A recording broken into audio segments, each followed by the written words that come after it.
कॅमेरामननी सर्वात पहिले कॅमेरा स्टँडवर लावला. स्टँडवर लावल्यानंतर वॉटर बॅलन्स केला, बॅटरी चेक केली, माईक बिक चेक केला की शक्यतो हेडफोन लावा. माईक नसेल तरी ॲम्बियन्सचा ऑडिओ जो आहे तो कॅमेऱ्यामध्ये जो इनबिल्ट माईक असतो त्याच्यातून येतच असतो.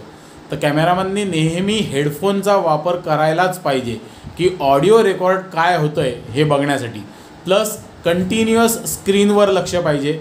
हात जे आहे तो एक हात हा कॅमेऱ्याच्या स्टँडचा जो दांडा आहे त्याच्यावर पाहिजे आणि दुसरा हात जो आहे तो वेगळे जे बटन आहेत त्याच्यावर किंवा झूम इन झूम आउटचं जे बटन आहे त्याच्यावरती पाहिजे.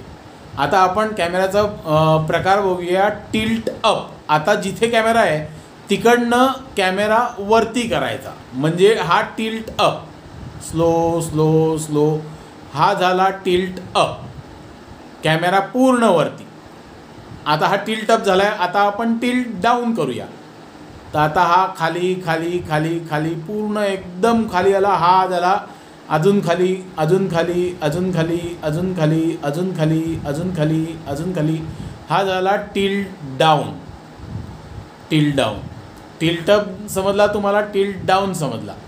आता परत नॉर्मल आय लेवलवर कॅमेरा आणायला लागेल. आय लेवल म्हणजे जेवढी कॅमेरामननी कॅमेऱ्याची हाईट सेट केलेली आहे त्या लेवलवरती. म्हणजे जी वॉटर बॅलन्सवर जी लेवल आहे आणि जमिनीची जी लेवल आहे त्या लेवलवरती. म्हणजे खूप टिल्ट अपही नाही आणि टिल्ट डाऊनही नाही. अशा प्रकारची जी लेवल असेल ती आय लेवल म्हणजे एक समान लेवल. आय लेवल ही समोरचा जो कॅरेक्टर आहे त्याच्या आय लेवलची मॅच व्हायला पाहिजे. कॅमेऱ्याची जी आय लेवल आहे ती समोर जे कॅरेक्टर उभं आहे त्याच्याशी मॅच व्हायला पाहिजे. आता आपण टिल्ट राईट करूया. टिल्ट राईट म्हणजे राईटच्या बाजूला. कॅमेरा राईटच्या बाजूला फिरणार. हा सॉरी, आता आपण पॅन राईट करतो आहे. Pan right right right right right right पूर्ण 90 डिग्रीपर्यंत गेला म्हणजे हा कॅमेरा राईट पॅन झाला. राईटच्या दिशेला गेला म्हणजे राईट पॅन झाला. आता परत तो सेंटरला घेऊ. आता लेफ्ट पॅन. आता तो राईटवरून लेफ्टला येतो आहे म्हणजे लेफ्ट पॅन होतो आहे. आता हा लेफ्ट पॅन होतो आहे, लेफ्ट पॅन होतो आहे, लेफ्ट पॅन होतो आहे, परत लेफ्ट पॅन होईल, परत परत. हा हायड्रॉलिक स्टँड असल्यामुळे पॅनिंग करत असताना स्मूथनेस असते. नाहीतर जर का तुम्ही जितका लो क्वालिटीचा किंवा एकदम छोटा स्टँड घ्याल तर तितकं हायड्रॉलिक आणि स्मूथ मुवमेंट तुम्हाला मिळणार नाही. तर आपण आता हा परत आता लेफ्ट पॅन करूया. आता left pan left pan left pan तुम्हाला दिसेल. आता इथे हा कॅमेरा लेफ्ट पॅन होतो आहे. लेन्स जेव्हा झूम इन झूम आउट असेल तेव्हा लेन्स आतलं जे लेन्स आहे ते हलतं. झूम इन झूम आउट होत असेल तेव्हा तुम्हाला दिसेल आतलं लेन्स हलताना. मी आता थोड्यानंतर आता कॅमेरा आता बरोबर मोबाईलच्या समोर करताना दाखवतो.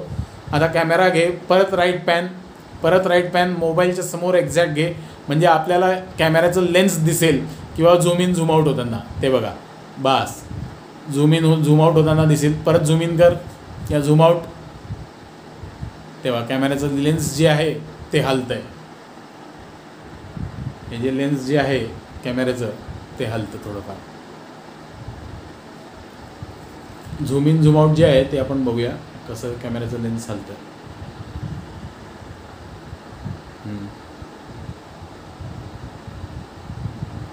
कॅमेऱ्याचं लेन्स छोटं मोठं होताना दिसतं. ते झूम इन झूम आउट करताना दिसतं. हळूहळू वाढतं, छोटं होतं, मोठं होतं. आपण हे मोबाईलवर शूट करत असल्यामुळे आपल्याला जास्त क्लॅरिटी पुष्कळ वेळेला मिळणार नाही. तुम्ही जेव्हा मोठ्या कॅमेऱ्यावर जेव्हा शूट करता तेव्हा तुम्हाला व्यवस्थित क्लॅरिटी मिळते. मोबाईलवर शूट करत असताना पुष्कळ वेळेला तुम्हाला झटके बसतात. पण तुम्ही जर का मोठ्या कॅमेऱ्यावर शूट करत असाल आणि हायड्रॉलिक तुमचा जर का स्टँड असेल, स्टँड स्मूथ असेल, स्टँडचा हेड स्मूथ असेल, स्टँडला व्हेरिएबल स्पीड्स असतील तर तुमच्या मुवमेंट्स ज्या आहेत tilt up tilt down pan या सगळ्या ज्या मुवमेंट आहेत त्या स्मूथ होतात. नाहीतर हलका स्टँड घेतला तर त्या मुवमेंट स्मूथ होत नाहीत, त्याला जर्क बसतात. तर असं आहे कॅमेरा आणि ऑडिओ व्हिडिओचं सगळं प्रेझेंटेशन होतं.